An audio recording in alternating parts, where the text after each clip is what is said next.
মাছ রান্না করব। প্রথমে চিংড়ি মাছটাকে ভালো করে ধুয়ে নিয়েছি। এরপর নুন, হলুদ, কাশ্মীরি লঙ্কা দিয়ে মাছটাকে মেখে নেব। কড়াইতে সর্ষের তেল দিয়ে দিয়েছি, তেলটা গরম হয়ে গেছে। এবার মাছগুলো দিয়ে দেবো।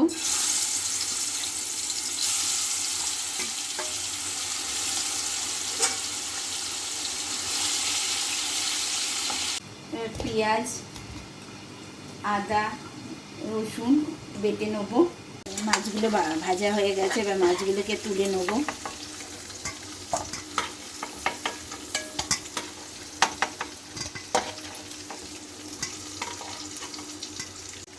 এই তেলের মধ্যে গোটা গরম মশলা দিয়ে দেবো।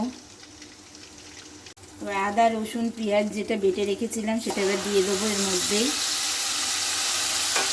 এবার মশলাটা একটু ভালো করে ভাজা ভাজা করবো। পেঁয়াজ, আদা, রসুনটা ভাজা ভাজা হয়ে গেছে। এবার এর মধ্যে জিরের গুঁড়ো, লঙ্কার গুঁড়ো, হলুদের গুঁড়ো, কাশ্মীরি লঙ্কার গুঁড়ো দিয়ে দেবো। মিক্সিটা দিয়ে একটু জল দিয়ে দেবো। মশলাটা ভাজা ভাজা হয়ে গেছে, মশলা দিয়ে এবার তেল বেরিয়ে গেছে। এর মধ্যে এবার আমি দুধ দিয়ে দেবো। নারকেলের দুধ দিলেও হয়, যেহেতু আমার ঘরে নারকেল নেই আমি লিকুইড দুধই দিয়ে দিলাম। এবার ঢেকে দেবো।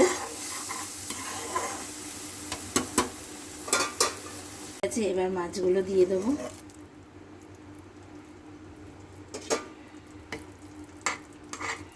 দিয়ে এবার একটু ঢেকে দেবো। এখন নুন আর মিষ্টিটা দিয়ে দেবো। সামান্য একটু মিষ্টি দিয়ে দিলাম।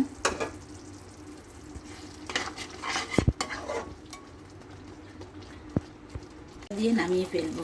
গরম মশলা দিয়ে দিলাম। সামান্য একটু ঘি দিয়ে দেবো। হয়ে গেল আমার চিংড়ি মাছের রেসিপি। আজকে আমি এইভাবেই চিংড়ি মাছটা বানালাম।